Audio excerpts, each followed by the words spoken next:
우리가 수시에서는 학생부가 중요하죠. 학생부 또는 생기부라고 표현하는데 학생부 안에서 내신과 활동이 있다고 말씀드렸습니다. 교과와 비교과라고 이해하셔도 될 것 같고 그 중에 이제 교과 선택 과목에서 이제 학생들하고 많이 모일 때 트러블이 생기는 부분이 어떤 과목을 하고 어떤 과목을 안 할 것인가, 국영사만 할 것인가, 국영수사과를 할 것인가. 국영수사과를 다 하면 대학을 지원하는데 전혀 무리가 없겠지만 어느 대학이든 무리가 없겠지만 아이가 해야 될 게 많아진다는 좀 한계가 있고 수학이나 과학이 수능에서 필요한 학생은 사실상 거의 없다 보니까 수학은 뭐 서울대에서 필요하지만 거의 없다 보니까 내신에 투자하는 시간이 수능까지 연결이 되지 않아서 학생들은 그게 불필요하다고 생각하는 경우도 있고요. 또 사실 부모님 입장에서는 뭐 초등학생 때부터 계속 해오던 거를 어느 순간 딱 놓는다는 게 좀 부담스러운 부분도 있고요. 근데 이제 그냥 딱 팩트만 이야기하자면 이렇습니다. 수학이나 과학이 들어가는 학교들이 있습니다. 이번에 새로 생겼어요. 상명대 서울에 공예계열과가 있어요. 생활조형이라고. 거기가 수학이랑 과학을 반영하게 됐어요.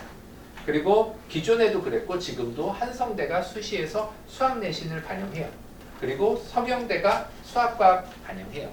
그 외에 경기권에 있는 몇 개 학교들이 반영을 해요. 그런데 이런 거죠.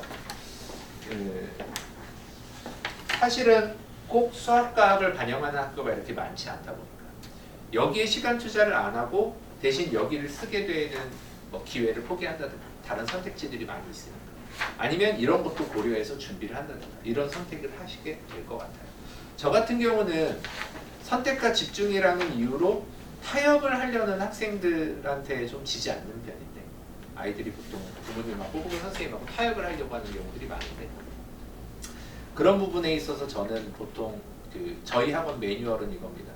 내신, 수능, 실기 3개 다 챙기는 아이들이 대학 간다.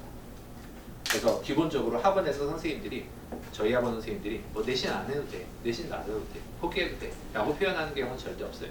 무언가를 선택함으로 인해서 무언가를 이제 포기하든 아니면 내려놓든 하는 학생들은 어려움이 생겼을 때 또 다른 것들을 계속 내려놓고 싶어요. 그러니까 단순히 어른으로서가 아니고 학생들을 오랫동안 지도해본 경험으로서 그런 타협은 아이들한테 그다지 좋은 선택은 아니더라고요. 그리고 실제로 모든 상위권 대학을 간 아이들이 다 그런 건 아니겠지만 바람직하게 무난하게 저희가 지도하면서 얘는 웬만하면 붙겠다 싶었던 아이들은 자기가 성적이 잘 나오든 못 나오든지 간에 자기가 해야 될 거에 대해서 쉽게 포기하지 않아요.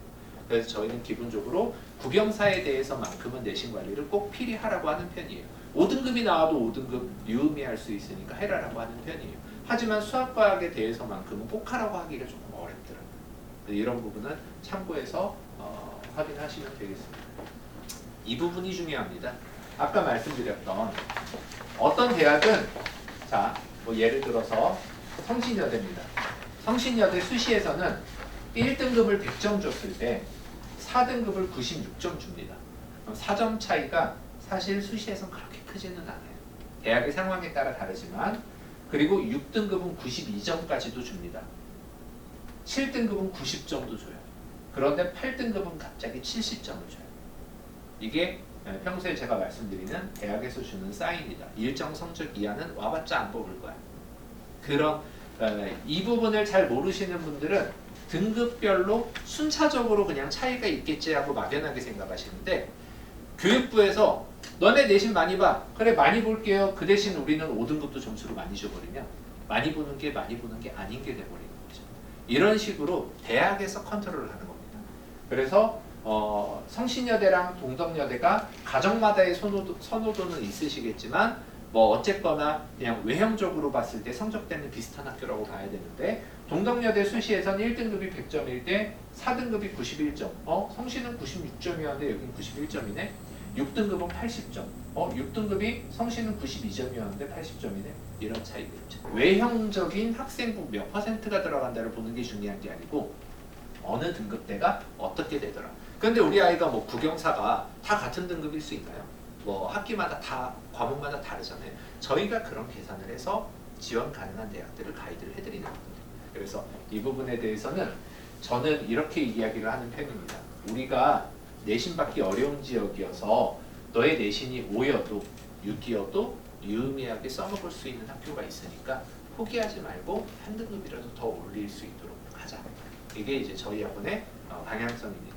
이렇게 대학별로 산출 계산법들이 다 다르기 때문에 제 바람은 내신이 우리 아이가 5나 6이더라도 아이가 어디서 이상한 얘기 듣고 와요. 아 엄마 저 내신 5라서 어디 쓸 수 있는데 없어요. 전 수시 못해요. 그거 아닙니다.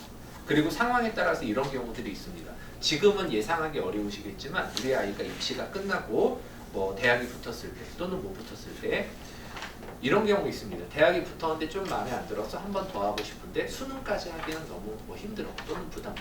그런데 내 내신이 4, 5 정도로 살아있으면 수시까지만이라도 또 반수를 해볼 수 있는 학교들이 있거든요. 이런 부분을 고려해서 내신을 웬만하면 잘 챙기시는 게 좋겠습니다.